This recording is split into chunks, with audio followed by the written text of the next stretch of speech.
วิธีสมัครBig Trade ด้วยตนเองง่ายๆเลยทุกคนเนาะภายที่บ่ทันเป็นเดี๋ยวเบิ่งคลิปนี้จบเป็นแน่นอนเนาะ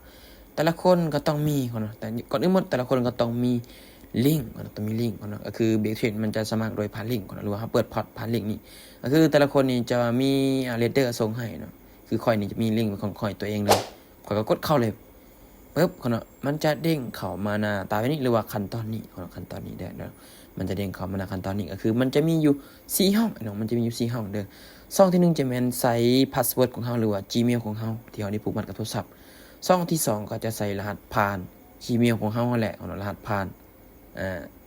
ช่องที่3ก็คือการใส่รหัสผ่านรหัสผ่านที่ Gmail ที่เฮาได้ผูกมัดไว้แหละคือค่อยก็กรอกใส่ข้อมูลเลยคือช่องที่4นั้นจะเป็นอาร์โค้ดเด้เนาะจะเป็นอาร์โค้ดของเลขอาร์โค้ดเนาะไผบ่มีเนาะก็เอาอาร์โค้ดของเจมไปใส่ได้เนาะหรือว่าเฮ็ดตามขั้นตอนนี้ได้เลยเนาะเฮ็ดตามขั้นตอนนี้ได้เลยตอนนี้ค่อยก็ทำการกรอกข้อมูลใส่ก่อนก็คือจะกรอกรหัสผ่านของ Gmail หรือพาสเวิร์ดของค่อยเนาะค่อยก็ต้องได้กรอกใส่แต่ต้องจดไว้ได้เนาะไผบ่จื้อก็ต้องได้จดไว้ได้เนาะเดี๋ยวลืมเนาะเดี๋ยวลืมได้เดี๋ยวเฮาจดไว้เป็นการดีกันเนาะเป็นการดีกันโอเคเนาะเฮาก็มาใส่หลังจากที่เฮากรอกข้อมูลสำเร็จเรียบร้อยแล้วเนาะคนเนาะก็ต้องเห็นบ่เนาะก็คือมันจะมีว่าฉันยืนยันว่าฉันอายุ18 ปีขึ้นไปเนาะโอเคเนาะเฮาก็กดหมายติ๊กก็คือเฮาต้องทำการ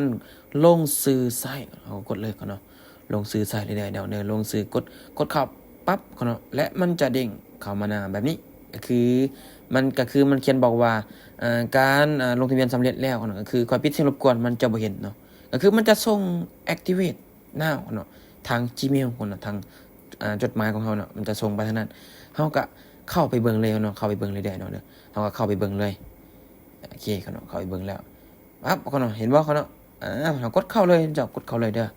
กดเข้าเลยเนาะเห็นว่าปุ่มสีส้มเนาะ activate now เนาะไอ้น้องก็กดเข้านั่นแล้วมันจะเด้งเข้ามาแบบนี้มันจะมี Google Chrome เนาะกดเข้าเลยเนาะมันจะมีแบบนี้ผมกดเข้าแล้วรอท่าจากอีกนิดนึงโอเคยืนยันบัญชีสำเร็จคนเนาะก็ถือว่าสำเร็จแล้วคนเนาะสำเร็จแล้วได้แบบนี้เลยก็คือสมัครใน Big Trade